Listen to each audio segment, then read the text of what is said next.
আজকে যে পশ্চিমবঙ্গে যে পরিস্থিতি চলছে, পশ্চিমবঙ্গকে যে পশ্চিম বাংলাদেশ বানানোর যে চক্রান্ত প্রয়াস চলছে, তা প্রত্যক্ষদর্শীভাবে মুর্শিদাবাদে যেভাবে জিহাদিদের দ্বারা হিন্দুদের ঘর বাড়ি লুণ্ঠন হয়েছে, হিন্দুদের ঘর বাড়ি জ্বালিয়ে দিয়েছে, মেয়েদের সম্মানহানি করেছে, এবং মুর্শিদাবাদে আজকের যে 30% সংখ্যালঘু হিন্দু, তাদের ওখান থেকে পলায়ন করতে হচ্ছে যে পরিস্থিতি, তারা মালদায় এসে আশ্রয় নিয়েছে।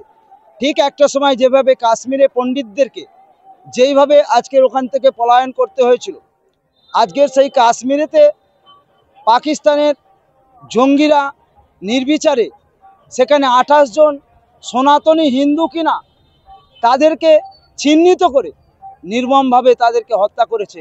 আমরা সাধুসন্ত সমাজের পক্ষ থেকে নিন্দা জানাই, তীব্র ধিক্কার জানাই।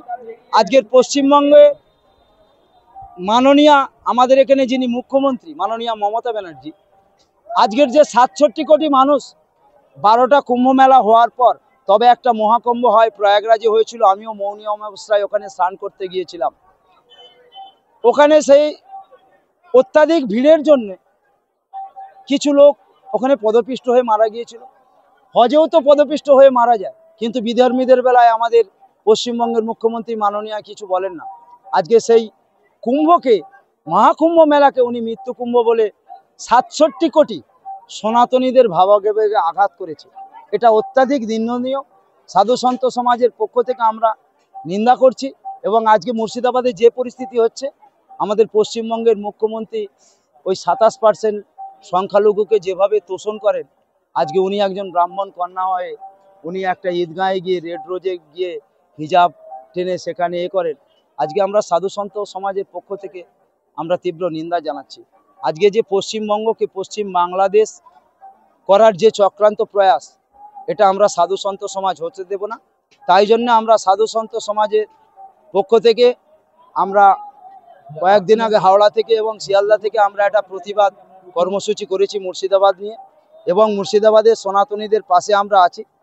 ঠিক বাংলাদেশে যেভাবে 28% হিন্দু ছিল, সেই হিন্দুদেরকেও সেইভাবে অত্যাচারিত হতে হতে আজকে হিন্দুদেরকেও সেখান থেকে বিতাড়িত হতে হয়েছে। নিশ্চয়ই আপনাদের মিডিয়ার মাধ্যমে দেখেছে যে বাংলাদেশে কিভাবে হিন্দু নিধন কিভাবে হয়েছে। আজকের ভারতবর্ষ, অখণ্ড যে ভারতবর্ষ, হিমালয় থেকে কন্যাকুমারী, গান্ধার থেকে ব্রহ্মদেশ, একটাই ভারতবর্ষ একটা ছিল। যখন দ্বিজাতির ভিত্তিতে ভারতবর্ষ ভাগ হয়েছিল, মোহাম্মদ আলী জিন্নাহ বলল আমার একটা হোমল্যান্ড চাই, তখন ওই পাকিস্তান ভাগ হয়েছিল, মুসলিমদের জন্য এই পাকিস্তান হয়েছিল, কিছু সংখ্যক এখানে রয়ে গিয়েছিল। তার পরবর্তী স্টেজে বাংলাদেশ পাকিস্তান আক্রমণ করেছিল, ভারতবর্ষের 17,000 সৈন্যের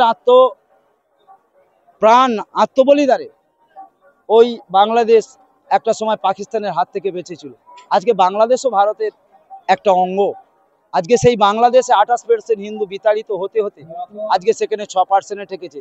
ফির পশ্চিমবঙ্গকে পশ্চিম বাংলাদেশ করার চক্রান্ত প্রয়াস চলছে। এটা অত্যাধিক নিন্দনীয়।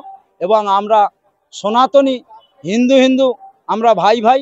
আজকে সকল সনাতনী হিন্দুকে সংঘবদ্ধ হতে হবে।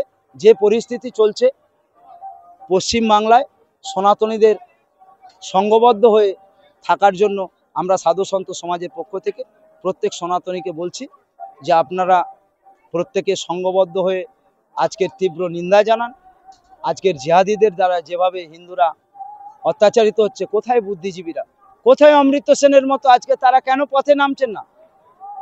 আজকের কোনো সনাতন ধর্ম কি বারে বারে অত্যাচারিত হতেই থাকবে? সনাতনীদের আজকের ওখানে আমাদের অনেকগুলো মন্দির ভেঙে দিয়েছে মুর্শিদাবাদে সনাতনীদের সেবক। বর্তমানে মাননীয় শুভেন্দু অধিকারী মহোদয় মুর্শিদাবাদে সনাতনী হিন্দুদের পাশে দাঁড়িয়েছেন, কোনো এনজিওর মাধ্যমে তাদের ক্ষতিপূরণ দেওয়ার ব্যবস্থা করছেন। এবং সেখানে গোবিন্দ দাস এবং ওনার ছেলে চন্দন দাস, তাদের জেহাদিরা নির্মমভাবে কুপিয়ে হত্যা করেছে। যেটা বাংলাদেশে যেরকমভাবে কুপিয়ে হিন্দুদের হত্যা করেছে, এখানে সেভাবে করছে। আজকের মুখ্যমন্ত্রী নীরব কেন? মুখ্যমন্ত্রী এটা নিয়ে কোনো প্রোটেস্ট করছেন না। সেখানে মুর্শিদাবাদে সেখানে ইন্টারনেট বন্ধ করেছে, পুলিশ প্রশাসন নীরব দর্শক। সেখানে আজকে মিলিটারি নামাতে হয়েছে আজকের হিন্দুদের প্রাণ বাঁচাবার জন্য। হিন্দুরা প্রাণের ভয়ে এক কাপড়ে চলে এসেছে। আজকের বাংলাদেশ থেকেও তো অনেক সেকুলারবাদী কমিউনিস্ট নেতা তারা বাংলাদেশ থেকে তাদেরও বাপ ঠাকুর দাদা এক কাপড়ে এখানে চলে এসেছিল। পশ্চিমবঙ্গ থেকে কোথায় যাবে? পশ্চিমবঙ্গ ভারতবর্ষের একটা অঙ্গ। এখানে ডাক্তার শ্যামাপ্রসাদ মুখার্জি না থাকলে এই পশ্চিমবঙ্গ থাকতো না। উনি একটি কথা বলেছিলেন, অন্যায়ের বিরুদ্ধে প্রতিবাদ করো, প্রতিরোধ করো, প্রয়োজনে প্রতিশোধ নাও। তাই সনাতনী সংঘবদ্ধ হও, এক হও, হিন্দু সবাই সংঘবদ্ধ হও। কোনো একটা হিন্দুর কিছু হলে প্রত্যেকে সংঘবদ্ধ হয়ে ঝাঁপিয়ে পড়ো। আমি পশ্চিমবঙ্গের সাধু সন্ত সমাজের পক্ষ থেকে প্রত্যেককে সনাতনীকে এক হওয়ার আহ্বান জানাচ্ছি, এবং আমাদের যত সাধু সন্ন্যাসী আখড়া আছে, আমরা হায়দ্রাবাদে যেমন নেমেছিলাম, পশ্চিমবঙ্গ এরম যদি হতে থাকে আমরা গোটা পশ্চিমবঙ্গে আমরা আন্দোলন করব সাধু সন্ত সমাজের পক্ষ থেকে। আমি যোগী লাল বাবা শিবাজীনন্দ মহারাজ, ত্রিনয়নী ত্রিশক্তি যোগমায়া আশ্রম, ভারতীয় হিন্দু রাষ্ট্র সেনা প্রেসিডেন্ট।